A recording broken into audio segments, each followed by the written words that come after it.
Hello student, আমি ধরণী। আমি তোমাদের জন্য নিয়ে এসেছি আজকে দ্বাদশ শ্রেণীর ভূগোলের প্রথম অধ্যায়ের প্রথম পরিচ্ছেদ। তোমাদের সিলেবাসে যেই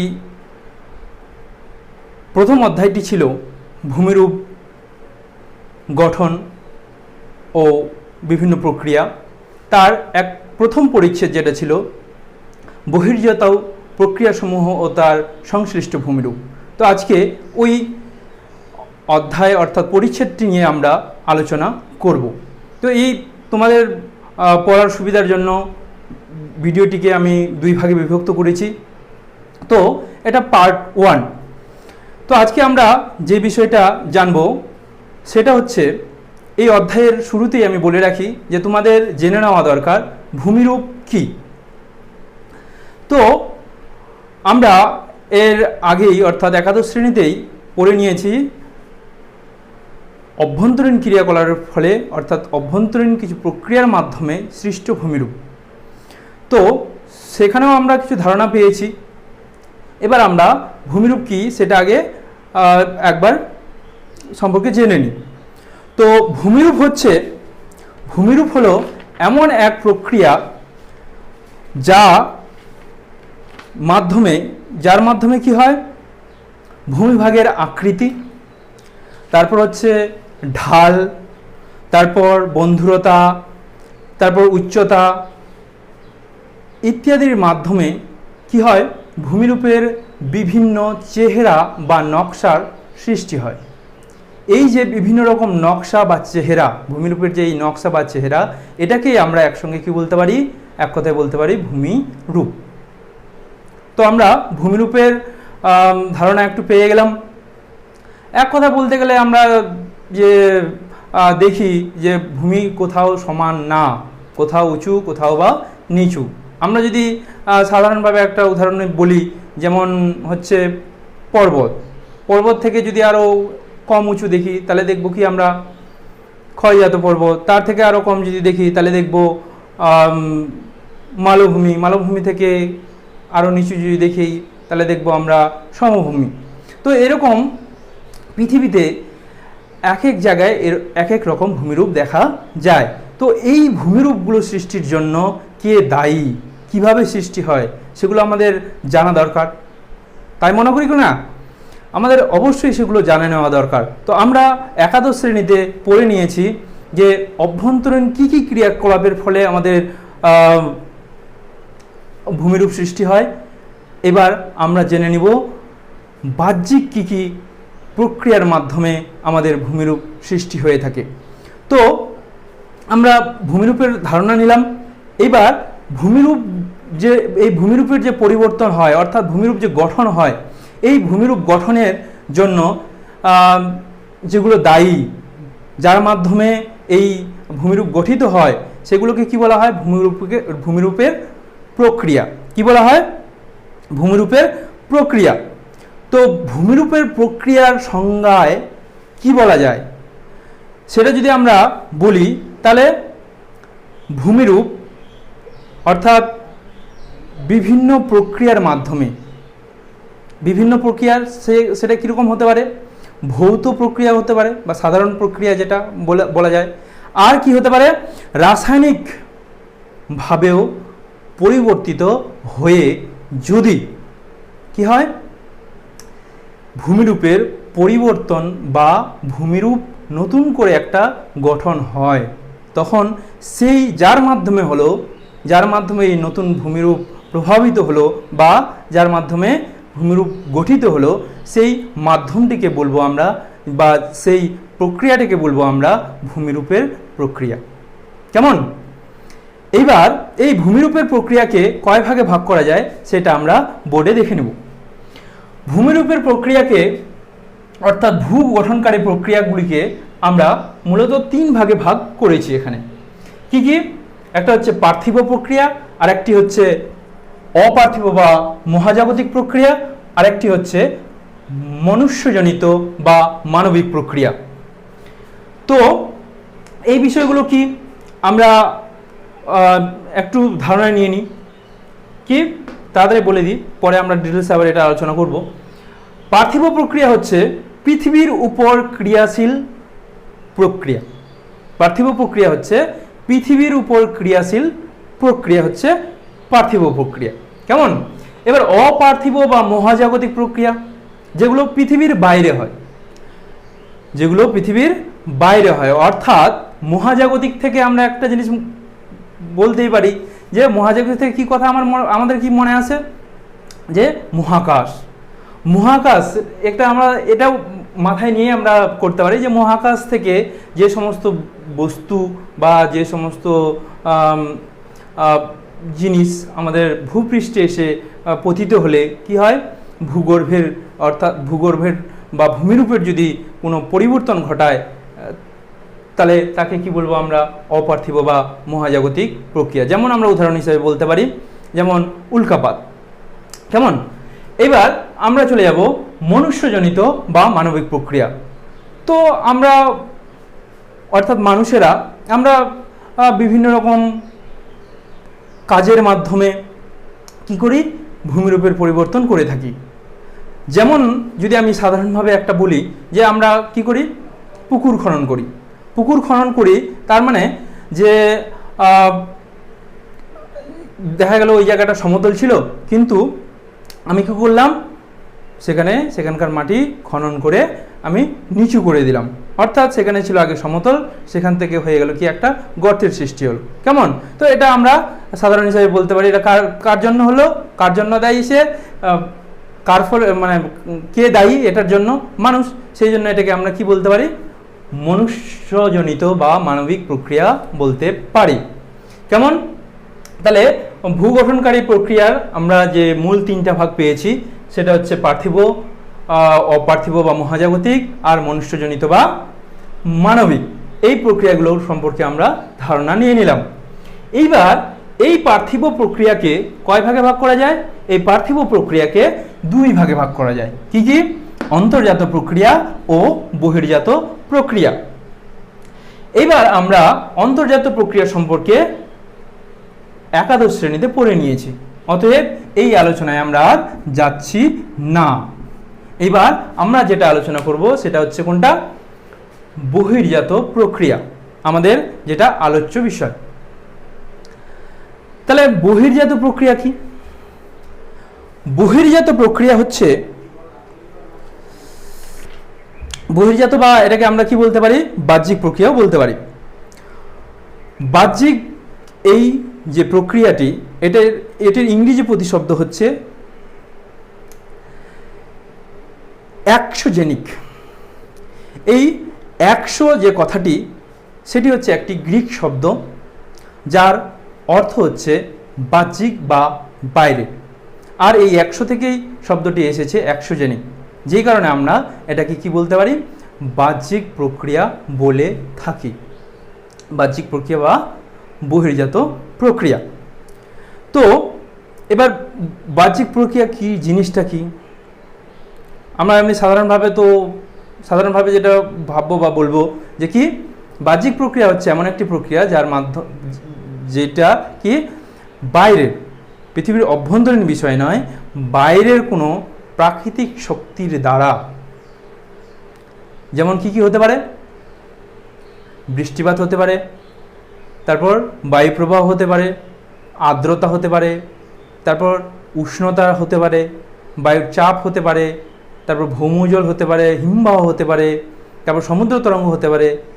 এই প্রভৃতি বিষয়ের ক্রিয়ার ফলে যদি কি হয়, কোনো ভূমিরূপ পরিবর্তিত বা গঠিত যদি হয়, তখন আমরা সেই প্রক্রিয়াটিকে কি বলবো, বাহ্যিক প্রক্রিয়া। এগুলো সব বাইরের বিষয়, যেগুলো আমরা জানলাম কি কি, নদী, হিমবাহ, বায়ু, তারপর হচ্ছে সমুদ্র স্রোত, সবই হচ্ছে বাইরের, অভ্যন্তরীণ বিষয় কোনো এখানকার মধ্যে কোনোটাই না।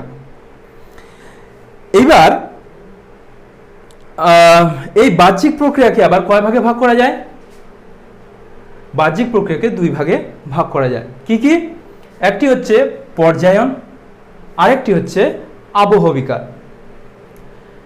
একটা হচ্ছে পর্যায়ন, আরেকটি হচ্ছে আবহবিকার। এবার পর্যায়নের আমরা আবার দুইটা ভাগ পেয়েছি এখানে। কি কি? অবরোহণ আর আরোহণ। এই অবরোহণের আবার কয়টি ভাগ? 3টি ভাগ।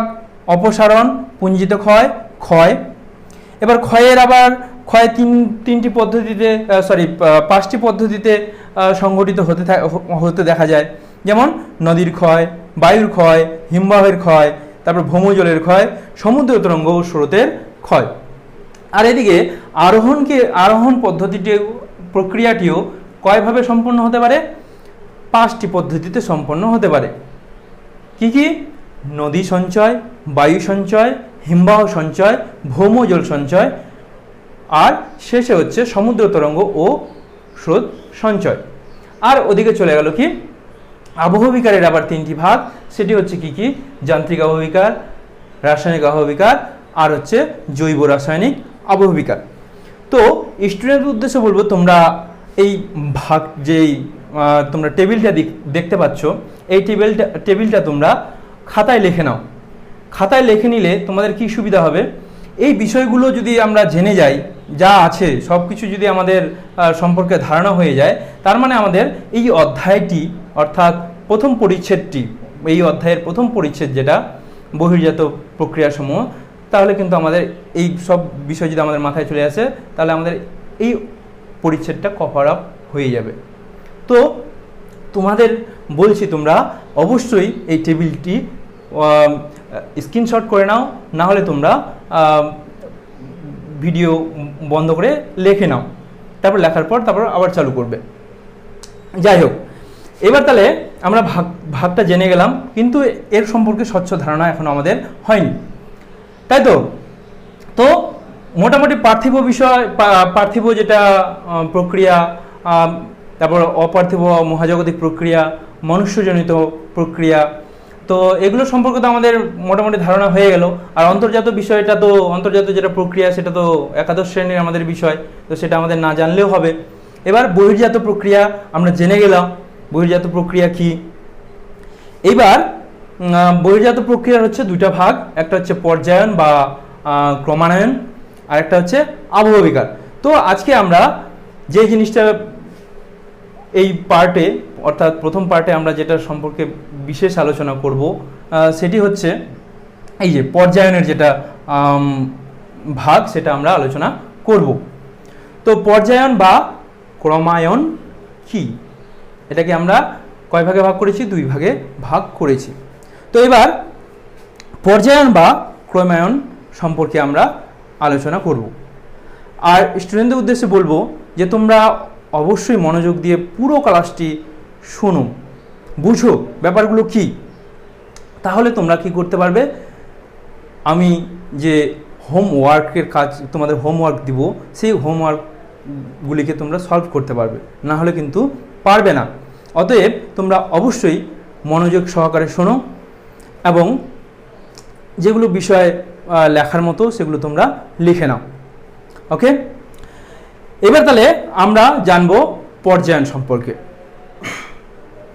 পর্যায়ন কথাটি সর্বপ্রথম ব্যবহার করেন যিনি, তিনি হলেন গিলবার্ট। 1876 খ্রিস্টাব্দে তিনি ভৌগোলিক যে ক্ষয়চক্র তার আলোচনা করতে গিয়ে গ্রেড কথাটি ব্যবহার করেছেন, যার অর্থ হচ্ছে পর্যায় বা ক্রম। তো এই গ্রেড কথাটি থেকেই এসেছে কি? গ্রেডেশন, যার বাংলা প্রতিশব্দ হচ্ছে পর্যায়ন। তো কে প্রথম এই কথাটি ব্যবহার করেছেন, কবে, কি শব্দ থেকে এসেছে? গ্রেড শব্দ থেকে। গ্রেড শব্দের অর্থ কি তা আমরা জেনে গেলাম। এগুলো থেকে শর্ট প্রশ্ন হয়, তো আমিও হোমওয়ার্কে দিয়েছি কিছু কিছু কোশ্চেন, তো তোমরা ভালো করে শোনো। শেষের দিকে আমি হোমওয়ার্কের যেগুলো বিষয় আছে সেগুলো বোর্ডে লিখে দিব, তোমরা এর পরের দিন আমাকে বা কমেন্টে জানিয়ে দিবে কোন কোন উত্তরগুলো হবে, কেমন? তো এবার পর্যায়নের বিষয়টা যদি বলি, তো পর্যায়ন হচ্ছে একটা সাধারণ বাংলা যদি বলি পর্যায়নের, সেটা হচ্ছে সমানীকরণ। কি? সমানীকরণ। তার মানে যে প্রক্রিয়ায় বন্ধুর ভূপ্রকৃতি অর্থাৎ উঁচু নিচু ভূপ্রকৃতি যদি কি হয়, সমতল ভূমিরূপে পরিণত হয়, সেই যে প্রসেস বা যে প্রক্রিয়াটা, সেই প্রক্রিয়াটাকে আমরা কি বলবো? পর্যায়ন। ঠিক আছে? তো এটা অবশ্যই কি কোন জাত শক্তি হবে? বহির্জাত শক্তি হবে, কারণ আমরা বহির্জাত শক্তির ভাগ পড়ছি। তাহলে এটার সংজ্ঞা যদি দিই আমরা, তাহলে কি বলতে পারবো? যে যেসব বহির্জাত প্রাকৃতিক শক্তির দ্বারা কি কি প্রাকৃতিক শক্তিগুলো কি কি হতে পারে? হিমবাহ, নদী, বায়ুপ্রবাহ, ভৌমজল, সমুদ্র তরঙ্গ ইত্যাদির মাধ্যমে যদি ভূমিভাগের উঁচু নিচু অংশগুলি বা ভূমিভাগের বন্ধুর অংশগুলি কিসে পরিণত হয়?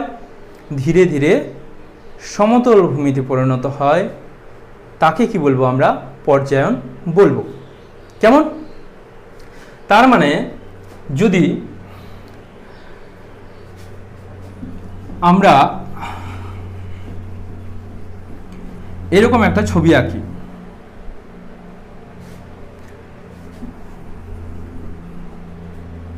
এরকম যদি আমরা একটা ছবি আঁকি,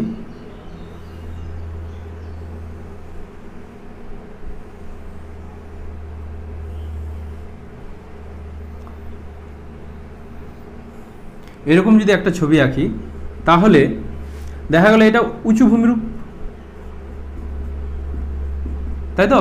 এগুলো হচ্ছে উঁচু ভূমিরূপ আর এগুলো হচ্ছে নিচু ভূমিরূপ।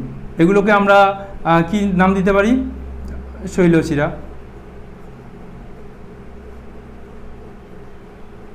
আর এগুলোর নাম কি দিতে পারি? উপত্যকা। কি হবে? এই যেগুলো বললাম বাহ্যিক প্রাকৃতিক শক্তিগুলো, সেটা নদী যদি এর মধ্যে দিয়ে বয়ে যায়, এর উপর দিয়ে বয়ে যায়, কি হবে? এটা খাড়া ঢালের জন্য এখানে কি করবে? ক্ষয় করবে। ক্ষয় করে এই যে ক্ষয়িত অংশটি, সেটি কোথায় জমা করবে? সেটি কোথায় জমা করবে? এই যে নিচু অংশটিতে। তাহলে এখানে আস্তে আস্তে কি হচ্ছে?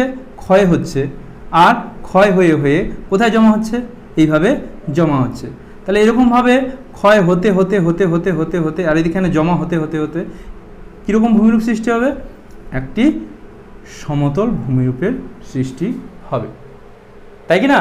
যে এই ধরনের যে ভূমিরূপ, এই যে পুরো প্রক্রিয়াটা, যে আগে উঁচু ছিল নিচু ছিল, এই উঁচু নিচু অংশগুলো কি হয়ে গেল? ধীরে ধীরে সমানে পরিণত হলো, সমতল ভূমিতে পরিণত হলো। এই যে প্রক্রিয়াটা, এটাকে বলা হয় কি? পর্যায়ন।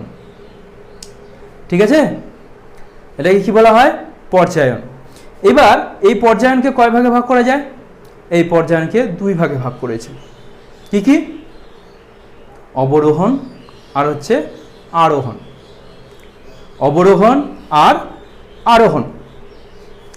এই অবরোহণ যদি আমরা কথাটিকে বিশ্লেষণ করি, তাহলে অবরোহণ, রোহণ মানে হচ্ছে তার মানে কি? পজিটিভ, আর অবরোহণ মানে হচ্ছে নেগেটিভ, তাই কি না? তো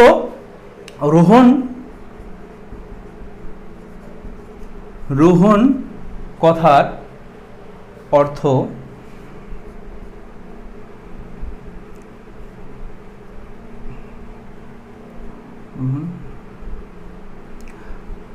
উত্থান বা উত্থিত।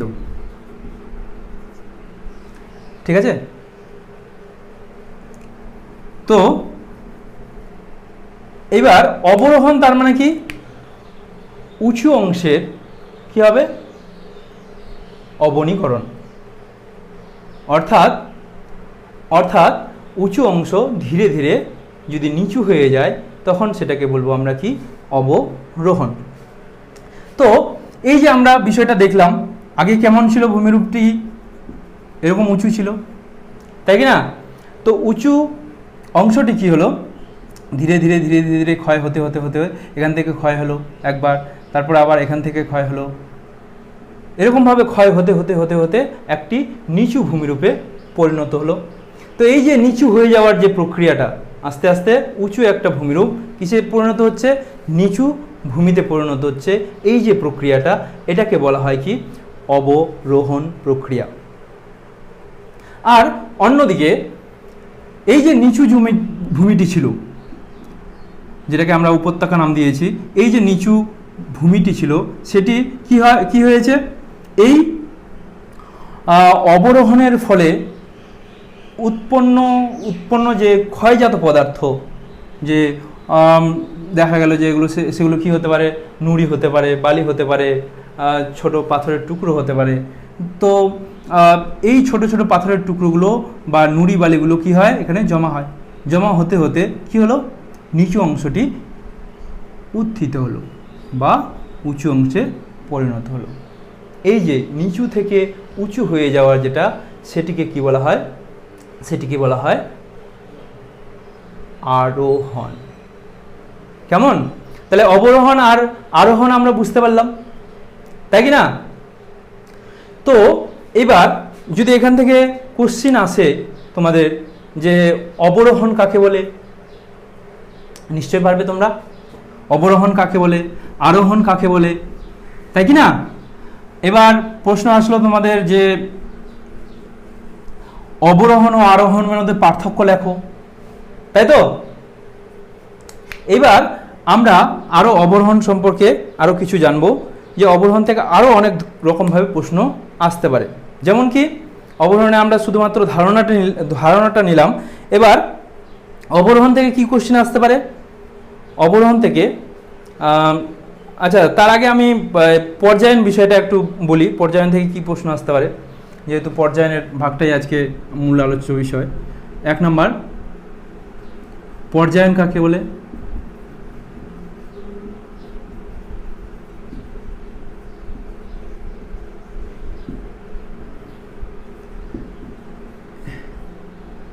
এটি প্রথম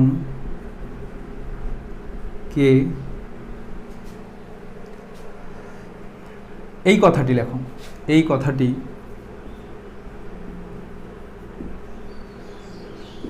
প্রথম কে ব্যবহার করেন?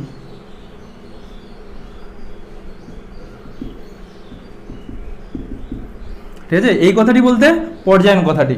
ঠিক আছে, আরেকটি আমাদের যেটা বিষয় জানতে হবে, যে পর্যায়নে আমরা কি দেখলাম, পর্যায়নে আমরা কি দেখলাম, যে পর্যায়নে উঁচু ভূমিটি কিসে গেল, নিচু ভূমিতে গেল। তার মানে পর্যায়ন সমান সমান আমরা বলতে পারি, পর্যায়নে কি হয়, পর্যায়নে কি হয়, পর্যায়নে কি হয়, পর্যায়নে হয় ক্ষয় হয়, প্লাস কি হয়, এখান থেকে ক্ষয় হলো, বিভিন্ন প্রাকৃতিক শক্তির ফলে কি হলো, ক্ষয় হলো, সেটা নদীর দ্বারা হতে পারে, বায়ুর দ্বারা হতে পারে, বা উষ্ণতার দ্বারা হতে পারে, ক্ষয় হলো। ক্ষয় হওয়ার পর কি হলো, বহন হবে, বহন। তারপর এখান থেকে বাহিত হয়ে কোথায় চলে গেল, এখানে গেল, এখানে গিয়ে কি হলো, সঞ্চিত হলো, আস্তে আস্তে সঞ্চিত হলো, তাহলে সঞ্চয়। কেমন? তাহলে আমরা এটা পর্যায়ন সমান সমান কি বলতে পারি, ক্ষয় প্লাস বহন প্লাস সঞ্চয়, যে ক্ষয় বহন ও সঞ্চয়ের সমন্বয়ের রূপ হলো কি, পর্যায়ন। কেমন? এইবার চলে আসি আমরা কি, আরোহণ। কিসে আসবো আমরা, অবরোহণে চলে আসি। তাহলে পর্যায়ন মানে হচ্ছে কি, ক্রমান্বয়ে কি হওয়া, সমতল ভূমিতে পরিণত হওয়া। কেমন? এইবার পর্যায়নের একটা ভাগ হচ্ছে অবরোহণ। কি ভাগ? অবরোহণ। তো অবরোহণ বিষয়টা আমরা একটু করে জানলাম। অবরোহণ, অবরোহণ কি জানলাম আমরা, যে এক কথায় ভূমি ধীরে ধীরে নিচু হয়ে যাওয়া বা ক্ষয়প্রাপ্ত হয়ে যাওয়াকে আমরা কি বলবো? অবরোহণ। যে পদ্ধতিতে ভূমি ক্ষয়িত হয় বা ধীরে ধীরে নিচু ভূমিতে পরিণত হয় তখন তাকে কি বলবো? অবরোহণ। তাহলে অবরোহণ কাকে বলে সেটা আসতে পারে। অবরোহণ কাকে বলে? 1 নম্বর। 2 নম্বরে কি আসতে পারে? অবরোহণের বৈশিষ্ট্য। আচ্ছা, তার আগে আমরা জেনে নিই নিয়ন্ত্রক।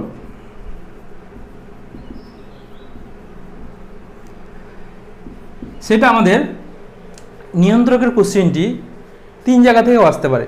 যেমন পর্যায়নের নিয়ন্ত্রকগুলি কী কী, তারপর অবরোহণের নিয়ন্ত্রকগুলি কী কী, বা আরোহণের নিয়ন্ত্রকগুলি কী কী। তাহলে কিন্তু আমাদের প্রায় নিয়ন্ত্রকগুলো একই হবে। কেননা যে এই যে নিয়ন্ত্রক মানে হচ্ছে যার দ্বারা যারা করছে এই কাজটি তাদের বলা হয় নিয়ন্ত্রক। তো নিয়ন্ত্রক কী কী হতে পারে? সবগুলোর নিয়ন্ত্রক নদী হবে, হিমবাহ হবে, তারপর জলবায়ু হবে, তাই কি না? তারপর বায়ু প্রবাহ হবে, বায়ু প্রবাহ, তাই তো? তা ভৌমজল হতে পারে, আরও অনেক কিছু হতে পারে, যেমন সমুদ্র তরঙ্গ আছে, সমুদ্র স্রোত আছে, এগুলো হচ্ছে নিয়ন্ত্রক। তো আমাদের যদি কোশ্চিনে আসে যে অবরোহণের নিয়ন্ত্রকগুলি কী কী, তাহলে আমরা কিন্তু এগুলো লিখব। যদি আসে আরোহণের নিয়ন্ত্রকগুলি কী কী, তাহলেও কিন্তু আমরা এগুলো লিখব। তারপর যদি আসে ওই পর্যায়নের নিয়ন্ত্রকগুলি কী কী, সেই ক্ষেত্রেও কিন্তু আমরা কি লিখব? এই বিষয়গুলি লিখব। কেমন? এবার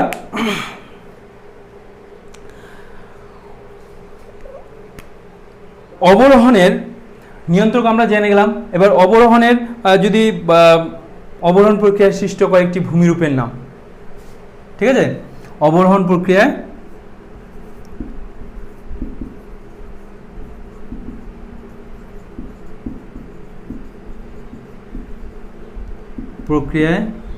সৃষ্ট ভূমিরূপ, ঠিক আছে? তো অবরোহণ প্রক্রিয়ায় সৃষ্ট ভূমিরূপ কি? অবরোহণ মানে কি বললাম? উঁচু অংশ নিচু হয়ে যাওয়া। তাহলে আমরা যদি একটা সিকোয়েন্স মনে রাখি তাহলে কিন্তু আমরা বুঝে যাব যে কি কি হতে পারে।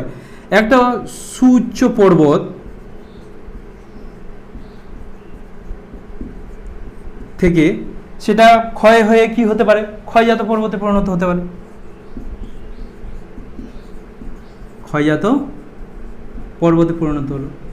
এবার এটা আবার ক্ষয়জাত পর্বত থেকে কি হতে পারে? ক্ষয়জাত মালভূমিতে পরিণত হতে পারে, তাই তো? আগে মালভূমিতে পরিণত হলো, তারপরে কি হলো?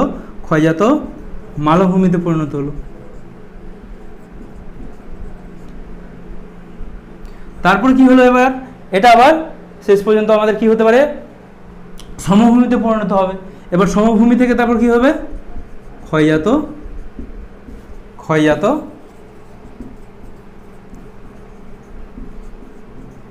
সমভূমি।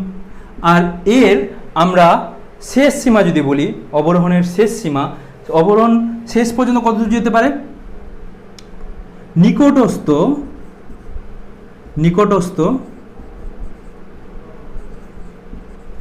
নিকটস্থ কি? সমুদ্রপৃষ্ঠ। আমরা জানি যে সমুদ্রের যে লেভেল সেটাকে আমরা কি বলি? সমুদ্রপৃষ্ঠ। তো সমুদ্রপৃষ্ঠের সমান ভূমিকে আমরা কি বলি? সমভূমি বলি।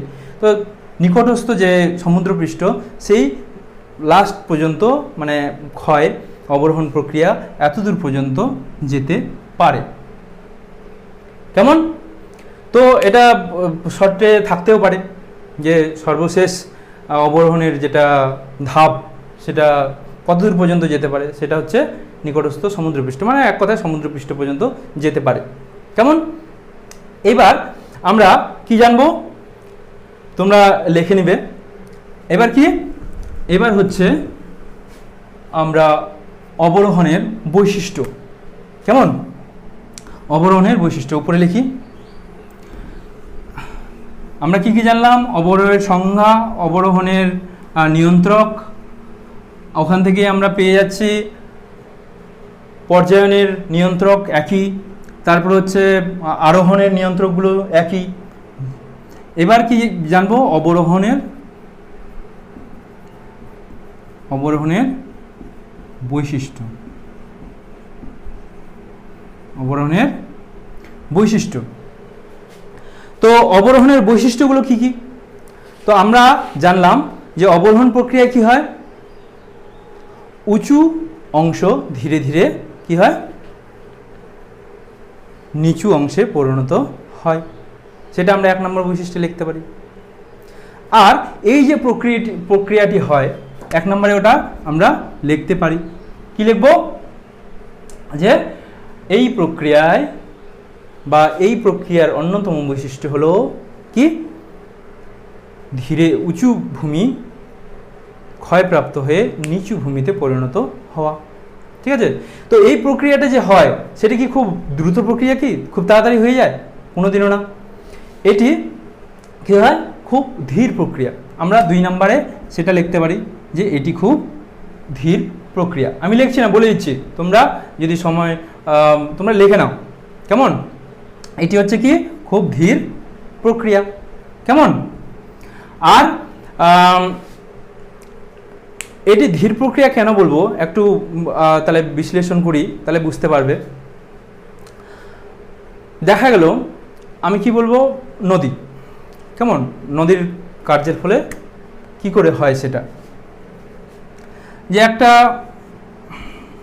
পাহাড় থেকে নদী সৃষ্টি হয়েছে, নদীটি এই বরাবর এসেছে, এটা সমতল ভূমি, এর উপর দিয়ে গিয়ে চলে গেছে। কেমন? এইবার একবারে তো আর ক্ষয় করছে না। একবারে ক্ষয় করছে কি? ক্ষয় করছে না। এই অংশটা থেকে ধাক্কা লেগে এখানে যাচ্ছে, এখানে কিছু ক্ষয় করলো, আবার এখান থেকে এখানে আসলো, কিছু ক্ষয় হলো। ক্ষয় হওয়ার পর তারপর সমভূমিতে যখন আসলো, আস্তে আস্তে ঢাল যত কম হবে তত কি হবে? সঞ্চয়ের পরিমাণ বাড়বে। তো আমরা যে কারণে দেখি যে আমাদের যে সমুদ্র সংলগ্ন অঞ্চল যেটাকে আমরা সেখানে কি হয়? বদ্বীপ সৃষ্টি হয়ে থাকে। তো বদ্বীপ সৃষ্টির মূল কারণ হচ্ছে কি? সঞ্চয়। আমরা এর আগে ক্লাস 10ম শ্রেণীতে, ক্লাস 10-এ আমরা পড়েছি যে নদীর ক্ষয়কার্যের ফলে সৃষ্ট ভূমিরূপ, নদীর সঞ্চয় কার্যের ফলে সৃষ্ট ভূমিরূপ, তাই কি না? তো এটা একদিনের বিষয় নয়, দীর্ঘদিনের বিষয়। তো সেই জন্য এটাকে আমরা কি বলতে পারি? এটি হচ্ছে কি? একটি ধীর প্রক্রিয়া। ঠিক আছে?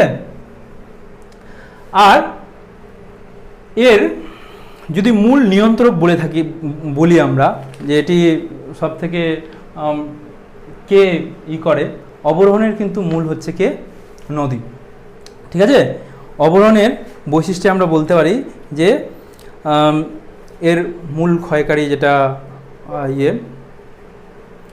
উপাদান বা নিয়ন্ত্রক, সেটা নদী বলবো। আর আরেকটা জিনিস, এর আগে আমি যখন আলোচনা করলাম তখন বললাম যে এর সর্বশেষ ক্ষয়ের যে সীমা, শেষ সীমা, সেটা কতদূর পর্যন্ত হতে পারে?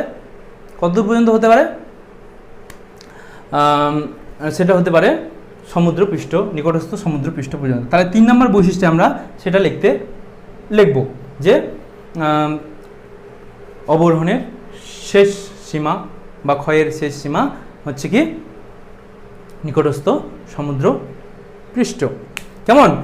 এইবার আরও বলতে পারি যে এটা কার দ্বারা নিয়ন্ত্রিত হয়? 4 নম্বরে আমরা লিখে দিব যে এটি বহির্জাত প্রাকৃতিক শক্তি দ্বারা, যথা নদী, হিমবাহ, তারপরে ভৌমজল ইত্যাদি দ্বারা কি হয়? নিয়ন্ত্রিত হয়। 4 নম্বরে লিখে দিতে পারবো। এবার 5 নম্বরে আমরা কি লিখতে পারি? 5 নম্বরে আমরা লিখতে পারি, এটা এই পর্যন্ত জানলেই হয়ে যাবে, তো মোটামুটি আমরা জেনে গেলাম। ঠিক আছে? কেমন? এবার চলে আসি আমরা কি? আরোহণ। ঠিক আছে? অবরোহণ সম্পর্কে আমাদের জানা হয়ে গেল। আর তাছাড়াও আরেকটা জিনিস, যে অবরোহণের যদি প্রভাব আসে, তো অবরোহণের ফলে আমরা যেহেতু আমরা দেখলাম যে অবরোহণ ক্ষয় হয়, তো তো ক্ষয়ের ফলে ওই ক্ষয়িত পদার্থগুলো কি হয়, কোথাও না কোথাও গিয়ে সঞ্চিত হয়। তো এই সঞ্চয়ের ফলে বিভিন্ন রকম কি ভূমিরূপ সৃষ্টি হয়ে থাকে। কেমন? তো এই ইসের অবরোহণের ফলে কি হয়, রেগুলিথের সৃষ্টি হয়, পরোক্ষভাবে হলেও সেটা রেগুলিথ সৃষ্টি করে থাকে। আর সুউচ্চ পর্বত ক্ষয় হয়ে কি হয়, সুউচ্চ পর্বত ক্ষয় হয়ে ক্ষয়জাত পর্বতে পরিণত হয়, তাই কি না? আবার ওই ক্ষয়িত পদার্থগুলো সঞ্চিত হয়ে কি পরিণত হয়, নিচু অংশগুলো সমভূমিতে পরিণত হয়। কেমন? আর ঢাল কমে, তাই কি না? আমরা দেখলাম ছবিতে যে আস্তে আস্তে কি হয়, ঢালটি কমতে থাকে। তো এগুলো হচ্ছে সব ওর কি অবরোহণের প্রভাব। কেমন? এবার চলে আসি আমরা আরোহণ। তো অবরোহণ ঠিক হচ্ছে আরোহণের অপোজিট, অর্থাৎ বিপরীত। অবরোহণ মানে আমরা যেরকম জানলাম কি, অবরোহণ মানে জানলাম আমরা যে কোনো উচ্চভূমি ধীরে ধীরে নিচু হয়ে যাওয়া বা উচ্চভূমি নিচু হয়ে যাওয়ার যেটা প্রক্রিয়া, সেটাকে বলবো কি আমরা অবরোহণ। এবার আরোহণ কি বলবো তাহলে, কোনো নিচু অংশ বা নিচু ভূমি ধীরে ধীরে কার মাধ্যমে, ওই ক্ষয়িত পদার্থ অর্থাৎ নুড়ি বালি কাকর ইত্যাদির মাধ্যমে যদি কি হয়, সমভূমিতে পরিণত হয় বা উঁচু হয়ে যায়, উত্থিত হয়, তখন তাকে আমরা বলবো কি আরোহণ। বুঝা যাচ্ছে? সাধারণভাবে কিন্তু বলছি আমি। এবার তাহলে এরকমভাবে আমরা কি কি এখান থেকে প্রশ্ন পেতে পারি, এখান থেকে প্রশ্ন পেতে পারি, আরোহণ কাকে বলে? 1 নম্বর কোশ্চেন, আরোহণ কাকে বলে, তাই তো? আরোহণ কাকে বলে? তো উত্তর আমরা দিতে পারবো কি না, যে আরোহণ হচ্ছে কি, আরোহণ হচ্ছে এমন একটি পদ্ধতি যার মাধ্যমে নিচু অংশগুলো ধীরে ধীরে বালি নুড়ি কাকর ইত্যাদির দ্বারা কি হয়, উত্থিত হয়ে ভূমিরূপ গঠন করে বা উত্থিত হয়ে সমভূমিতে পরিণত হয়, তাই তো? তাহলে তাকে আমরা কি বলবো, আরোহণ বলবো। অনুরূপভাবে আমাদের কোশ্চিন আসতে পারে অবরোহণে, যেমন দেখলাম আরোহণের নিয়ন্ত্রক সমূহ, তাই তো? আরোহণের নিয়ন্ত্রক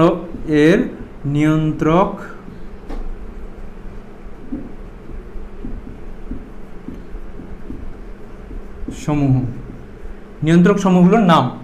তো নিয়ন্ত্রক সমূহগুলো বলে দিয়েছি আমি একবারেই, যে 3টা জিনিসেরই অর্থাৎ পর্যায়ন, অবরোহণ ও আরোহণের 3টারই নিয়ন্ত্রক একই হবে। যেগুলো বললাম, কি কি বললাম, নদী হিমবাহ, বায়ু প্রবাহ, ভৌমজল, তারপর উষ্ণতা, তারপর হয়ে গেল জলবায়ু আবহাওয়া, সেগুলো হবে।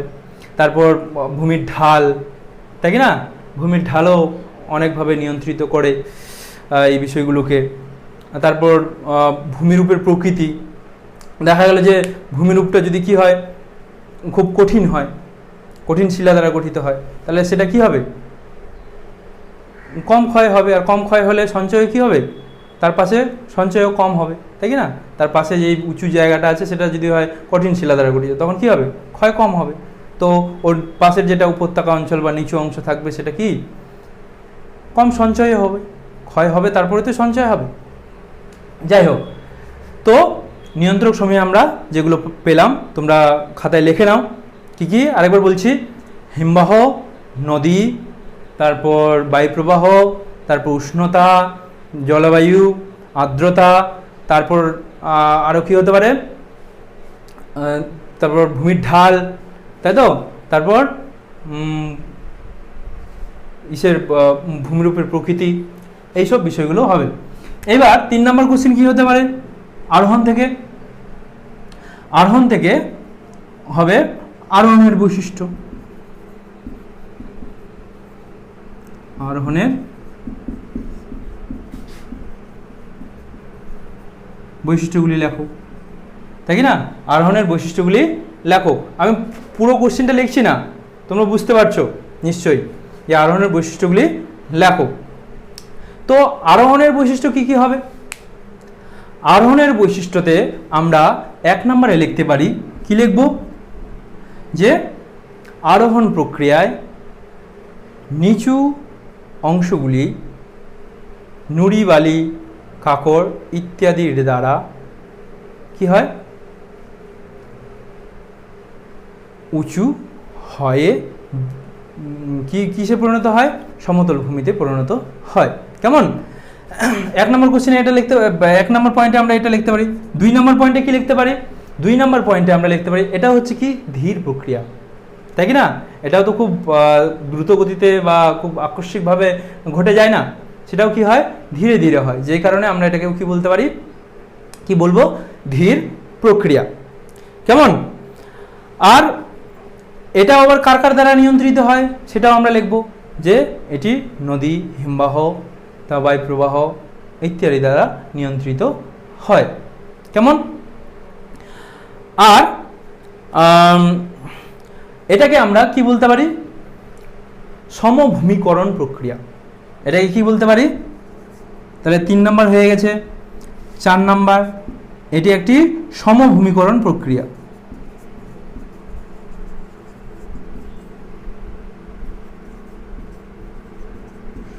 সমভূমিকরণ প্রক্রিয়া কেন? কারণ এর মাধ্যমে কি হয়, নিচু অংশ সমভূমি পর্যন্তই যায়, তাই কি না? তো এই জন্য আমরা এটাকে কি বলতে পারি, সমভূমিকরণ প্রক্রিয়া। ঠিক আছে? তারপর আরেকটা জিনিস আমরা বলতে পারি যে এই আরোহণ প্রক্রিয়াটি কার দ্বারা নিয়ন্ত্রিত হয়? আরোহণ প্রক্রিয়াটি কিন্তু এই যে আমরা অবরোহণের ফলে সৃষ্ট যেগুলো ক্ষয়জাত পদার্থ, ক্ষয়ের ফলে যে পদার্থ উৎপন্ন হলো সেগুলো সঞ্চিত হয়। তাহলে আমরা এখানে 5 নম্বরে লিখতে পারি যে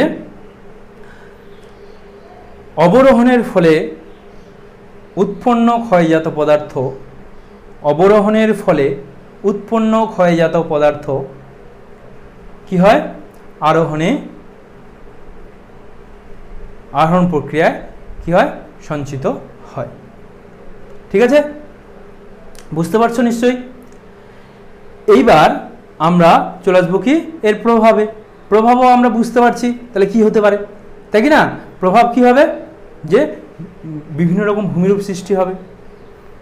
যেমন কি, যে নিচু ছিল আগে, নিচু অংশটা আস্তে জমা হতে হতে কিসে পরিণত হলো, সেটা উঁচু অংশে পরিণত হলো। তো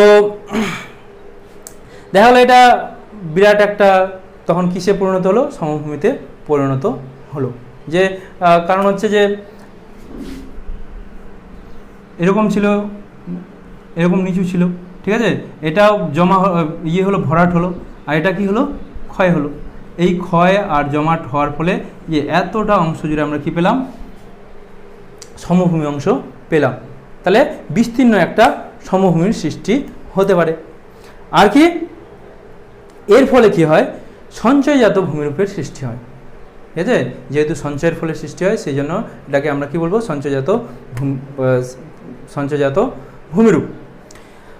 আর কি হতে পারে, ভূমির ঢাল হ্রাস হয়। আর কি হয়, ভূমির ঢাল হ্রাস হয়। তাহলে বুঝা গেল আমাদের কি কি প্রশ্ন হবে অবরোহণেও এবং আরোহণে। এবার তোমাদের জন্য যেটা কাজ থাকছে, বাড়ির কাজ, সেটা হচ্ছে এই অবরোহণ ও আরোহণের মধ্যে পার্থক্য কি কি, অবরোহণ আরোহণের মধ্যে পার্থক্য। কেমন? তোমরা এই বাড়ির কাজগুলো করবে, আর যদি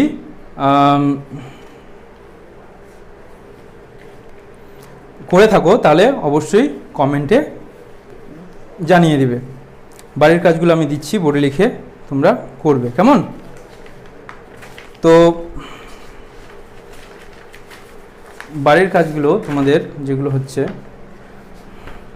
প্রথম হচ্ছে বড় কোশ্চিনের জন্য আমি যেটা বললাম, যেগুলো বুঝিয়ে দিলাম ওই অবরোহণ আরোহণ, সেগুলোতে কি হয়ে যাবে তোমাদের, অবরোহণ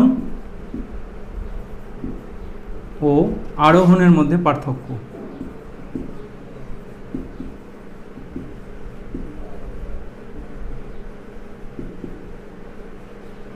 ঠিক আছে, পার্থক্য লেখো।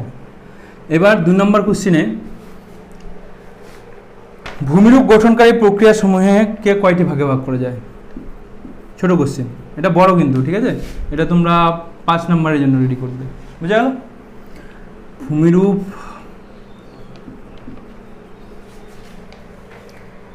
গঠনকারী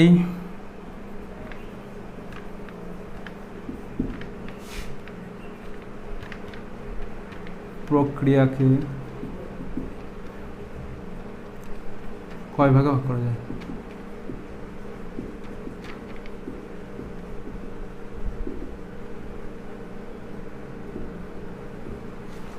কেমন? এবার শিলা কখন সংকুচিত হয়?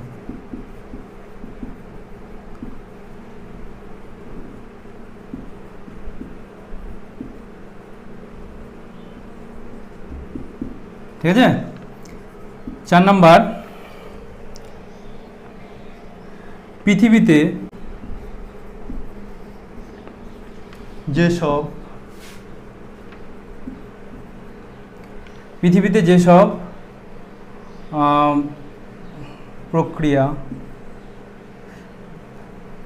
যেসব ভূগঠনকারী প্রক্রিয়া, আচ্ছা প্রক্রিয়া লিখি, প্রক্রিয়া ঘটে তাকে কি বলে? ঠিক আছে, তোমরা লিখে নাও, ওগুলো করতে হবে কিন্তু। এর পরের ক্লাসে শুরু করার আগে আমি আর তোমাদের কমেন্টগুলো আমি দেখব। তোমাদের কমেন্ট দেখতে আমাকে খুব ভালো লাগে।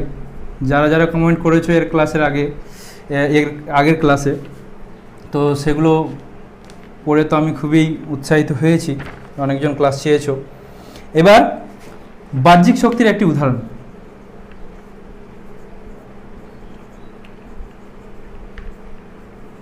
শক্তির একটি উদাহরণ দাও। ঠিক আছে, তারপর পর্যায়ন ধারণাটি কে দেন?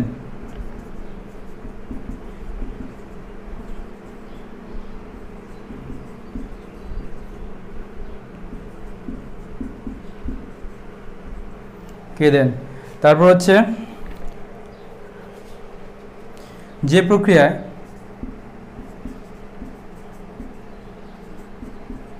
প্রক্রিয়ায় ভূমির উচ্চতা বাড়ে তাকে কি বলে? ঠিক আছে, তারপর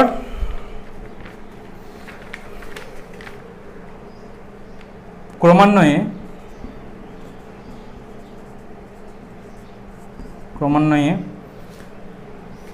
ভারসাম্য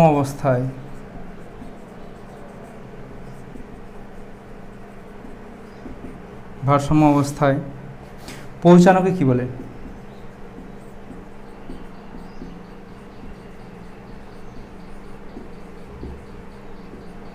কেমন? 10টা দিচ্ছি। তারপর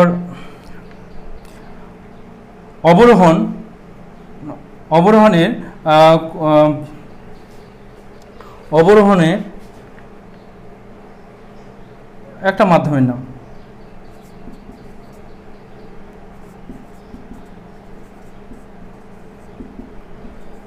একটি নিয়ন্ত্রকের নাম।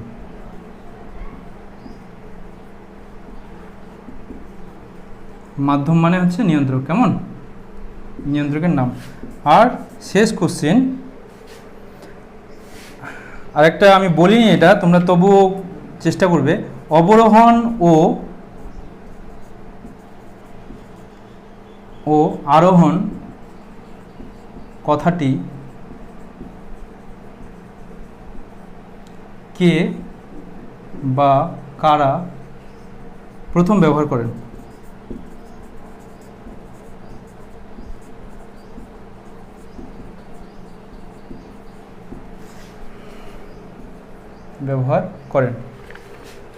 কেমন? এই বিষয়গুলো তোমরা যেগুলো লিখে দিলাম, এই 10টা কোশ্চেন তোমরা কি করবে? অবশ্যই উত্তরগুলো আমাকে জানাবে কমেন্টে। কেমন? আর এরপর দিন আমি এগুলো সলভ করে দেবো। তো আজকের ক্লাসটি এই পর্যন্তই রাখছি, দীর্ঘায়িত করছি না। এরপরে যে পার্ট 2 সেটা নিয়ে আসবো। তো ধন্যবাদ সকলকে। আর তোমরা অবশ্যই আমার যে কোশ্চেনগুলোর উত্তর দিবে, তাহলে আমি হয়তো বুঝবো যে তোমরা আমার ভিডিও দেখছো। আবার সবাইকে ধন্যবাদ।